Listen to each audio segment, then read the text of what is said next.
Let's talk about the next major principle that I want to consider. It's the principle of scarcity. Another universal. People tend to want more of those things they can have less of. Examples abound.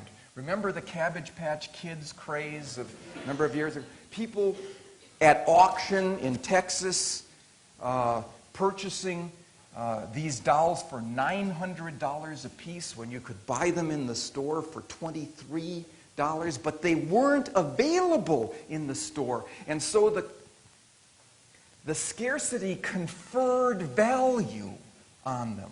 The merits were the same, but the context was different, and they became more valuable for it.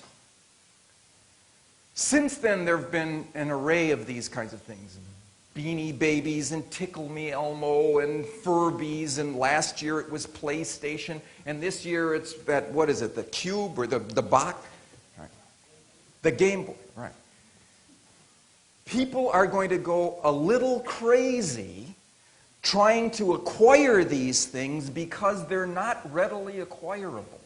They're scarce, they're rare, they're dwindling in availability, and this causes them to gain in value. My favorite example of this actually comes from a story I like to tell because it involves a mistake that was made by an organization, a marketing organization, that otherwise is one of the most successful marketing organizations of all time, and that's the Coca-Cola Company.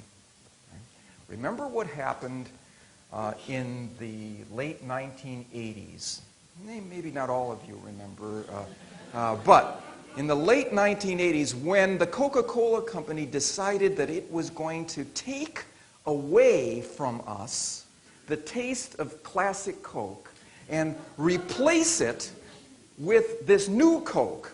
Now, as I say, they were a formidable marketing engine. They had established over a long history a link between the taste of their product and our self-concepts and our views of things that were positive in our lives. You know, we began with a cheeseburger and a Coke, and we moved to a rum and Coke. You remember how that happened. They had it it was part of us, our youth, our upbringing, and so on. And then they took it away, and they said, you can't have it anymore. Let me read you what Time magazine, which calls this maneuver they called it the marketing debacle of the decade and one of the worst 100 ideas of the century. Here's what they say about it. When Coca-Cola announced last April that it was changing the taste of the world's most popular soda, it failed to foresee the sheer frustration and fury that the news would create. From Bangor to Burbank, from Detroit to Dallas, tens of thousands of Coke lovers rose up as one to revile the suddenly sweeter taste of their favorite beverage and to demand their old Coke back. This was personified in an individual named Gay Mullins, a retired real estate investor in Seattle, who became a national celebrity by issuing anti-new Coke buttons and T-shirts, setting up a hotline for disgruntled and depressed callers, threatening to bring a class action suit against the Coca-Cola Company to make the old recipe public. He formed the Old Cola Drinkers of America organization, whose aim was to bring back the beloved soft drink at any cost. And it did not matter to Mr. Mullins that in 2 blind tests he expressed a preference for the new Coke. Yeah, I mean, it didn't matter because it wasn't the merits of the thing, it was the context of the thing. And in the context of scarcity, we want what we otherwise can't have. And anyone who hooks that information into an appeal will be significantly more likely to get us to comply with that request. Now, my own research has suggested that this idea doesn't simply apply to commodities, Cabbage Patch Kids and Coca-Cola. It also applies to information. Turns out that exclusive information is more persuasive than information that's widely available. And the best evidence I know in this regard comes from a study that was done by a student of mine, an unusual student. It was a man who had opened and developed a successful business in the Phoenix area, importing beef into the United States from South America and Australia, and then selling it to large supermarket chains. And he came back to school to get his PhD in marketing. Now, I don't sit on the marketing faculty, but I was on his dissertation committee. He came to my office to talk about his dissertation project. He wanted to do a study using his own industry, his own customers, and his own salespeople.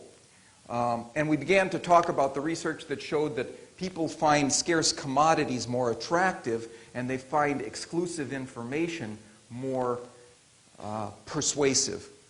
And he decided to do the following study. He went back to his salespeople, who were phone salespeople. They called their customers on the phone from lists. And he said, divide your list randomly into 3 groups. Call the first group and tell them about a certain allotment of beef that we currently have available. And use your standard appeal, which was, we have a certain amount of allotment of beef. It is of such and such a price, such and such a quality. We can guarantee delivery by such and such a date. We think this is a good time to buy. How many carloads? They would sell it in train carloads. How many carloads would you like? That was the standard appeal. 1/3 of the group got that. Another third got exactly that same information, and they were told that because of certain weather conditions in Australia, there was likely to be a shortage of Australian beef in the near future. So they added scarcity to the mix. I can show you what happened under those circumstances. The standard request produced an average of 10 carloads.